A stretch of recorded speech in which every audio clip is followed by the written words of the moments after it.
At Giza, the most mysterious figure on the plateau was not assembled block by block. It was waiting inside the stone.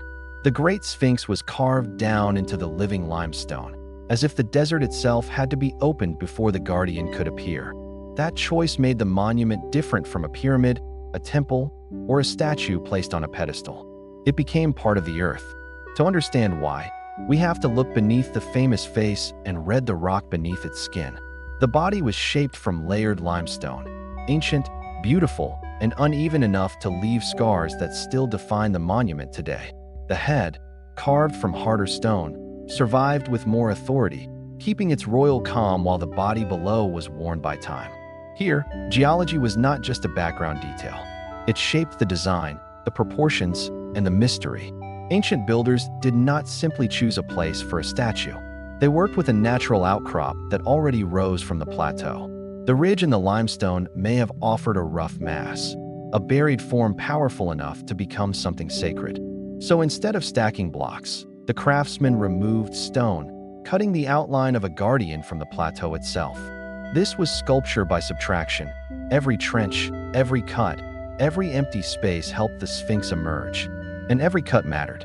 In bedrock, a mistake could not be replaced by another block.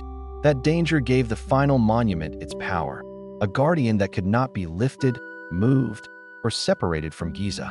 The Sphinx does not simply stand on the plateau. It belongs to the plateau. That bond between stone and place may be the real reason the monument still feels so ancient. In Egypt's Old Kingdom, royal power was not only displayed in stone. It was tied to landscape, ritual, and cosmic order. The lion body spoke of strength and protection, stretched low against the desert like a force guarding the horizon.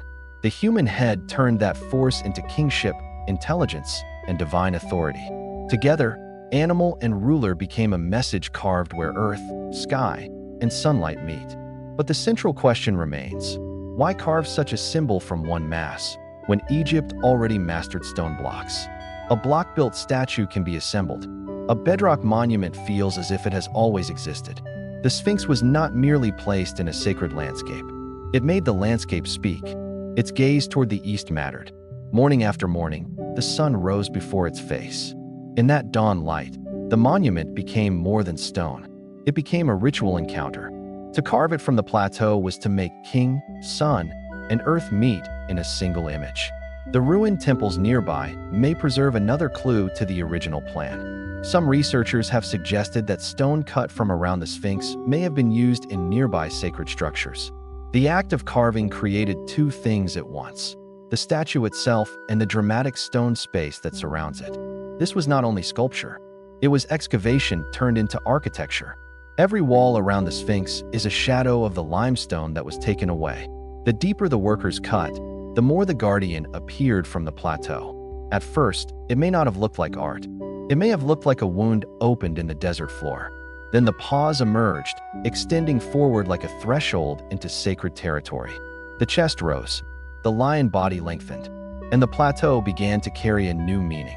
The Sphinx became a boundary between human design and natural eternity.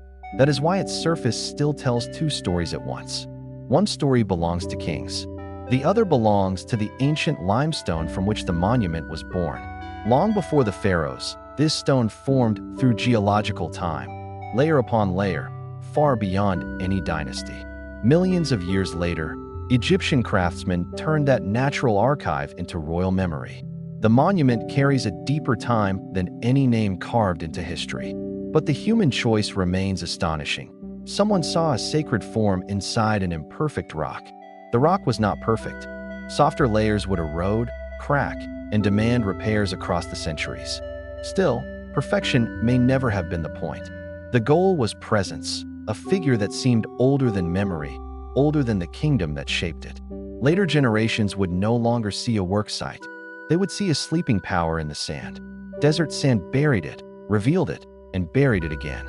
The body suffered most, because the same natural stone that made it monumental also made it vulnerable. The face endured with greater calm, watching centuries pass over a body slowly transformed by weather.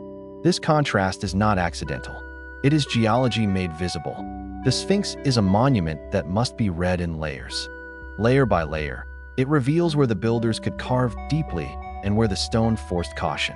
The natural outcrop may have dictated the proportions more strongly than any ideal drawing.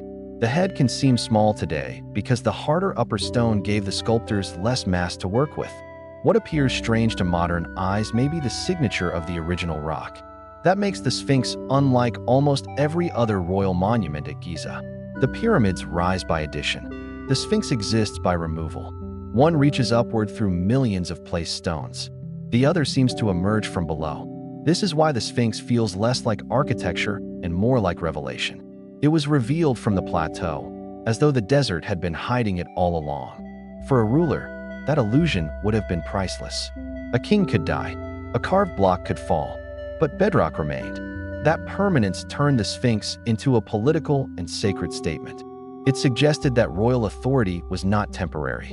It had been carved into the order of the world. And because it faced the dawn, that message returned with the light every morning. The monument was renewed by sunlight, even as its body was worn by time. That tension is what keeps the Sphinx alive in the imagination. It is damaged, but not defeated. Silent, but never empty. It watches because it cannot leave. It guards because it is part of what it guards. That is the power of carving from one massive rock. The Great Sphinx is not simply a statue of Egypt. It is Egypt's stone memory made visible. And perhaps that is why it still feels unfinished, not because it failed, but because time is still carving it. The ancient builders released it once. The desert has been revealing it ever since.